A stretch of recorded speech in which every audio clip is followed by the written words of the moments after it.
Welcome to the Jewish Diasporist, a podcast exploring the political, social, and cultural implications of life in diaspora. We are two of your hosts, Jordan Yanowitz and Zach Smarin. It has been quite a few busy weeks for us on the podcast. We will bring you a fresh new episode next week, but we didn't want to leave you without anything for this week, and thus we were presented with an opportunity to do something we have wanted to do for quite a while. Today, we are re-releasing something we had to delete, a discussion we had with artist and former University of Oregon Hillel organizer Alana Green. This was also an announcement of them joining the organizing group of the Jewish Diasporist podcast. However, Alana had to withdraw due to time constraints after a few months, though they still remain a dear friend of the show. This conversation, which was originally recorded in November 2023, was the introduction for our 19th episode, which was a global Jewish student democracy, in which we interviewed the president of the World Union of Jewish Students, also known as WUJS. A few months later, we were contacted by WUJS and asked to republish the conversation without the intro with Alana. Admittedly, we don't usually preface our discussions with a 20-minute intro, and so we obliged and republished episode 19 without it. However, the timing of us being asked to was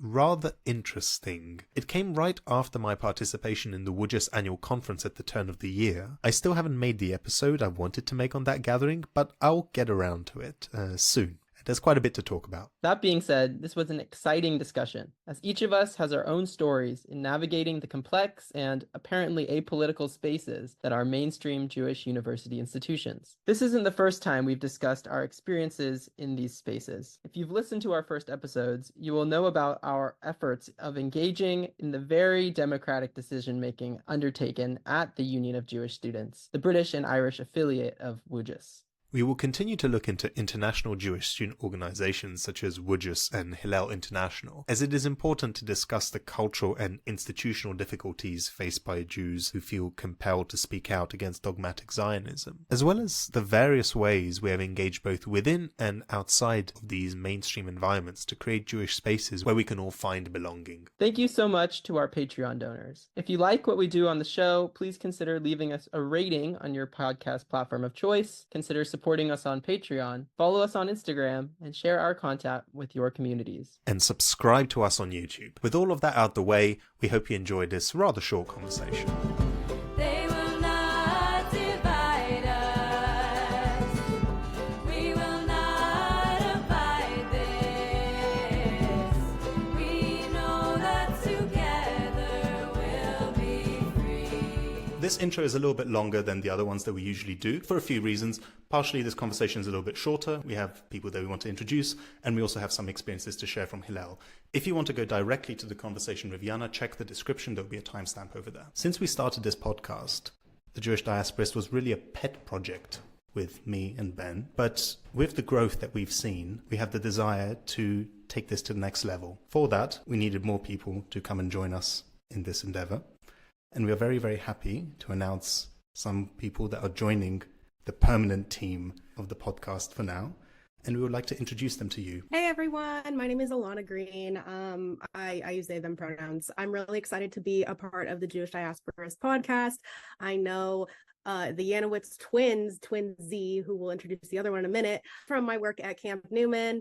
And I'm just a leftist, really involved and caring about the Jewish future. So I'm excited to be on this podcast and be working in more of a behind the scenes social media type stuff. So like and subscribe and engage and bring our numbers up, so yay. And hi everyone, I'm Jordan Yanowitz, twin brother of Ben Yanowitz, longtime host of this show, and I am here to help bring some extra perspectives, help with some of the editing, and to really ground our exploration of Jewish life in diaspora within the human experience. I'm an ecologist, as you might have heard in the episode on the ecology of love, and I'm really here to help bring another voice that comes from a different perspective to this podcast and help make this thing effective. And I'm really happy to be here. And we're so happy to have both of you here, Alana and Jordan, and of course, Zach. It's really been such a pleasure to be able to work with you guys. And I'm really excited to see where this will go in the next few months, years, who knows. So in the conversation that will follow this, we talked a lot about Yana's familial history, but we didn't go in as much depth on the World Union of Jewish Students. The World Union of Jewish Students is a really interesting organization that actually does not have an American branch, at least not a full-fledged American branch. So for many listeners who are in the US, you may not really even know anything about this organization. But if you listen to episode 2 or 13 and 14, we talked about the UJS, the British Union of Jewish Students, and the European Union of Jewish Students. Both of these are affiliated to the World Union of Jewish Students, but are very different from a similar organization we have in the US, which is Hillel. It's about 100 years old. The first president was one Albert Einstein. I am just seeing that Hillel was actually a year older than the World Union of Jewish Students. But what made the World Union of Jewish Students unique and different is that the World Union of Jewish Students, unlike Hillel, which was founded in 1923, is at least ostensibly democratically organized student organization. So as we talked about in regard to UJS and the European Union of Jewish Students, they have conferences where either individuals or delegates vote on behalf of policy that are proposed by students, and that sets the policy of the organization, which is something that we don't have or see in Hillel, which is unfortunate. And we love democracy. When the World Union of Jewish Students was founded in 1924, they were largely trying to understand how anti-Semitism was evolving and growing in that moment, and to be able to have a space for Jewish students from across Europe mostly, to be able to come together and talk about this. And you had early President Albert Einstein really helped make this an institution that was the front edge of Jewish student organizing. And it actually preceded the World Jewish Congress by 12 years, which was a similar organization, but not just students. And when it was originally founded, it was arguably diasporist. It was designed, a lot of what it was doing was creating space for Jewish students in Eastern Europe to be able to try to support them coming to places where anti-Semitism wasn't as much of a real threat in the day-to-day. But in more recent years, it has actually been a lot more Zionist in its international outlook. One of the early presidents was David Ben-Gurion. One of the early vice presidents was Chaim Weizmann. It's been very much focused on connecting Jews to Israel. And in 2017, the majority of funding for the organization comes from the Jewish National Fund and the World Zionist Organization. And about 300,000 of the 800,000 students represented belong to the National Union of Israeli Students. That said, it plays a very important role by allowing Jewish students to be able to actually have a democratic space to organize as Jewish students. And in the 1960s, it served as a major venue for radical Jewish student politics. And we do believe it still can. We don't have an American equivalent, but it does have the potential to be a space that can let us really have critical discussions about the political and cultural nature of our communities, and to be able to have students actually engage and help create the communities to look like they want them to look like. And that's different from Hillel. Hillel is much more top-down. And I know Jordan and Alana, you both have experience organizing Hillel. I was wondering if you could say a little bit about the significance of that lack of democracy is within that organization from your experience. Okay, so I was very involved in the Oregon Hillel Foundation, which is kind of a joint Hillel in between the Oregon State University Hillel and also the University of Oregon Hillel. So just by nature of us doing joint events a lot, I was really familiar with the Oregon State University's Jewish population as well, if they were involved in Hillel. I was the student board president my senior year at Oregon, which was academic year 2017 to 2018. And it was definitely an interesting time to be a Jewish student leader on campus. It was fresh out of the 2016 election. I think people were really just wanting to do something with their minority status. And I think a lot of Jews on campus felt very seen by Hillel and just like uplifted throughout their time going to school at Oregon, at least that I've seen. So I also did a lot of work with the cultural board. I was essentially the head of 6 or 7 other Jews who were on the programming board. We planned events, we did general student outreach, donation drives, things of that nature. It was difficult because Hillel was definitely a place for Jewish students at Oregon. I remember my director would always be tabling at introduction, which was like the intro to freshman years. So it was like, okay, well, here's this Jewish student table, and here's this really cool guy who's amazing. Hi, Andy. Shout out if you're listening. I would love to talk to you about this episode. It was really involved, but also like University of Oregon has like 50,000 people attending it in some way, shape, or form. I don't know the numbers now, but at least if I was there, it was also very difficult to organize across the campus just with knowing how many people there were versus how many Jews versus how many of those Jews at Oregon were walking through our doors. So it was a lot of, I'm here, hello, what's up, everybody? And then there would be like random Jews who, of course, would show up on high holidays, and I would not know who they were. So it was a great experience, and also not without plenty of conflict, which I will go into, but I kind of want to hear what Jordan's involvement was. Yeah, thanks for passing that to me, Alana. I attended UCLA, which, unless I'm mistaken, is actually the largest and maybe the best funded Hillel in the United States. This is another really large school, around 40,000 people, with a pretty large Jewish population. And similar to Alana, Hillel has a presence at every single new student orientation.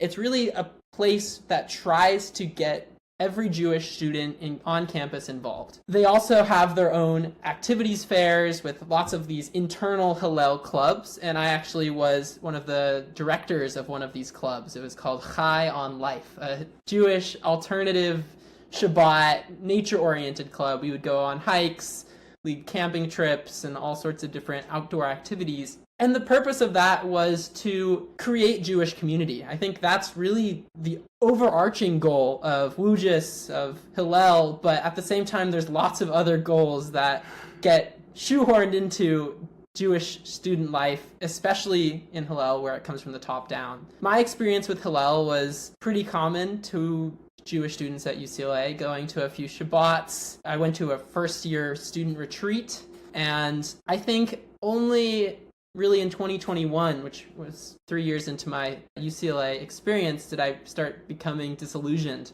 with Hillel, and that's because there was a war in Gaza that happened in 2021, and the UCLA student government put out a resolution condemning Israel for their actions, and it did not mention any actions that any Palestinians might have taken. And the UCLA Hillel, from the top down, was vehemently supporting the idea that this resolution was inherently anti-Semitic.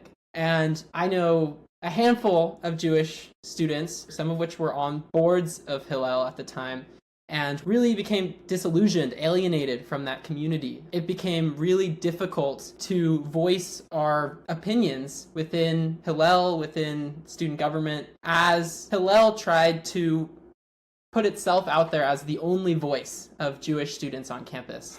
They had presidents of Hillel, two of which were my roommates at the time, go to the student town halls. They did this, and I have some friends who are on one side, and I have some friends who are on the other side, and it made it really difficult to talk about these things with people whose views I didn't agree with so much. And out of this, I helped form an organization called the Jewish Student Union, the JSU. It was a very short-term organization, but we just really wanted to create a space that was non-Zionist. We weren't explicitly anti-Zionist. We weren't explicitly a liberation activist organization. It was just a space that was outside of Hillel and was able to advocate for justice for all people rather than trying to take a vehemently Zionist position. And we held a Passover Seder with like around 40 people that year, which was really beautiful, and it was really compelling and moving to see that there is a Jewish community that has been alienated from Hillel. And that's really my experience with Hillel, recognizing that this is a fundamentally top-down, funded, and also managed organization. They say they have a lot of student leaders, but those student leaders are getting trained to have one particular perspective, and deviation from that is really not gonna be welcomed within those spaces. Alana, does that resonate with your experience at Hillel in Oregon? Yeah, I would definitely say it resonates. For me, it was really interesting because even before I was on student leadership board, I was just very involved in Hillel in general. Most of the time, the most people we saw come through the doors were like on Shabbat services, and I was a song leader, so I naturally kind of just led services every week and pretty much knew the faces of people who were in Shabbat services. So yeah, it was definitely interesting because, you know, I'll be the first to admit it. I went on Birthright in 2016. I was really, really excited at the time to go to Israel. I had never been, but also it was based off of the knowledge that I had gained from going to Zionist Jewish summer camps throughout my whole childhood. By no fault of anyone, you know, I had a great time at summer camp. I made some of the best friends of my life. And also, it's been such an interesting thing to reflect on how such a wonderful place can also be the source of so much life. When I started reading more about leftist politics and getting really involved with abortion rights access in Eugene and in general anti-cop protests in Eugene, I was really involved in Democratic Socialists of America, the DSA. They had a student organization on campus that was formerly kind of UO Students for Bernie. And then inevitably when that campaign ended, it was just a whole lot of leftists who were trying to still do activist work in the Eugene area. So I ended up just like in that student group while also being on Hillel board at the same time. And those two interactions were just absolutely crazy because on one hand, I had a whole bunch of people in DSA meetings who the second they found out I was Jewish assumed I was Zionist. I didn't even have the words for why that assumption could have been problematic at the time because I was still unlearning my own internalized Zionist politics, right? But also there were Jews who were in that room with me who were not necessarily involved in Hillel, but were in DSA, were some other type of marginalized person who was just like trying to get involved in leftist causes. So it was interesting because I had the experience of going on Birthright, coming back from that, feeling insane by what I saw. And also when I was the student board president, it was like I was literally the student face of Hillel. And then suddenly there was a BDS resolution introduced by the ASUO, the Associated of University of Oregon Students. And at the time, it's really similar, Jordan, like to what you were saying about how there were a lot of Jewish student leaders who were suddenly expected to speak out to condemn BDS. You know, what does this remind us of? All these calls of like, oh, you got to condemn Hamas, you got to condemn all of the atrocities. And it's just like, okay, I am totally understanding. You know, Hillel at Oregon, my senior year, was vandalized. Literally, people put Free Palestine on the side of the building. And I remember sitting there looking at that graffiti outside being like, I don't necessarily feel safe, but not for the clutching pearls. I don't feel safe type of a way. I don't feel safe in the sense that I think we are having two different conversations in the wrong place, if that makes sense. And, you know, I remember specifically having a conversation after that graffiti happened, which was literally the same week as the BDS resolution was supposed to be passed, with my Hillel director. And I was just like, I don't really understand why they are blaming all Jews for these horrible things that are happening as a direct result of the Israeli government, as a direct result of the Israeli occupation, blah, blah, blah, blah, blah. And I remember so clearly the look on my Hillel director's face. And he looked at me and he was like, Alana, there are people who have been in my office in the past couple days who have seen you speak out in support of BDS and tell me that I should kick you off of student board. And I'm not going to do that because I believe that that is wrong, first of all, but it's also completely disingenuous to me and your relationship. I believe you're a strong student leader. Why would I kick you off of board anyway? We can disagree on politics, and I still think you bring a great deal to Hillel as the president. And I bring this story up because at the same time, he can have that conversation with me, uplift me, but yet I'm sitting here feeling like, well, if we have to have this conversation in the first place, am I necessarily being fully supported here? I don't actually think so. So I don't know. I kept going to these hearings about the BDS resolution, which inevitably was not passed because at the time, University of Oregon president was named Michael Schill, and he was known around Oregon as just like a Zionist guy, like always would be at general Eugene temple meetings and things like that. Like he knew me. And like, I remember making eye contact with the president, like at this, it was like exactly like you just talked about, Jordan. It was like, I'd see people who I knew at Shabbat services being like, I stand with Israel. Why would you ever say anything against Israel? Why would you ever want to pass a BDS resolution? And then it's just like people like me who are actually could tell you what BDS stands for. Like, do you do you know? It's just like a difference between fear of what we don't actually understand and like just, well, what are we trying to fight for here?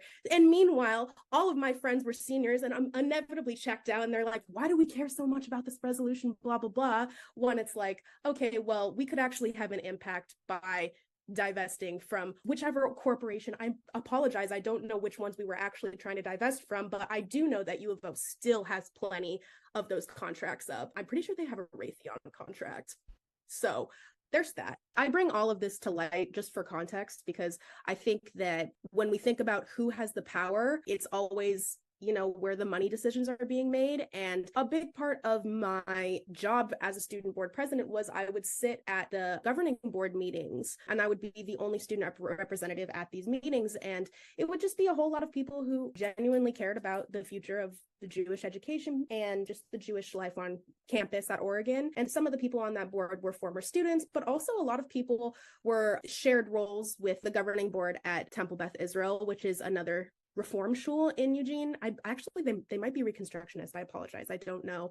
But regardless, there are places that I definitely felt like I was supposed to say a certain type of thing. I definitely think it's ironic that on Hillel International's website, at the bottom, it says for every Jew, because the second that you start to have an experience outside of what Hillel envisions Jewish life on campus, you know, since that's their scope to be, it's suddenly not for you anymore. And I think that that's just going to be an interesting precursor to hear about what the WUJS could look like. A little point that I want to just add there is that there is another country that doesn't have a national Jewish student union and in which any sort of Jewish student or youth communal life is dominated by Hillel. And that is Poland, actually. Shout out to all of my friends in the Krakow and Warsaw Hillels, Błażej and Klementyna. Hello. And I think that these are obviously radically different conditions. And I think, you know, in situations where it's a struggle for resources, it's a struggle to be able to create that kind of communal environment, it is a good job. Oh, of course, a shout out also to Maria Hershova, who was one of our first guests in episode 4. Who we met at the Krakow Hillel. Mm-hmm.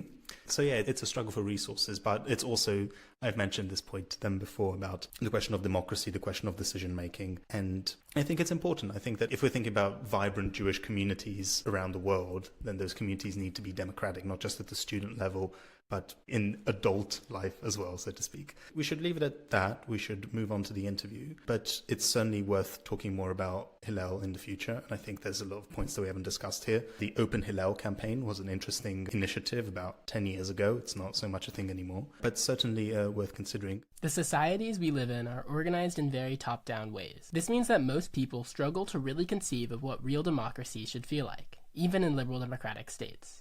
Student politics have particular significance because they educate the next generation in how one does politics. While the democratic processes of WUJS and its affiliated unions may be imperfect, they offer a vital avenue to empower individuals and collectives to pursue change within the institutions which shape their lives. As socialists, we strive to help create a deeply democratic society, which takes work institutionally and interpersonally to realize. As diasporists, we are committed to the democratization of Jewish life wherever it exists. We are beautiful people.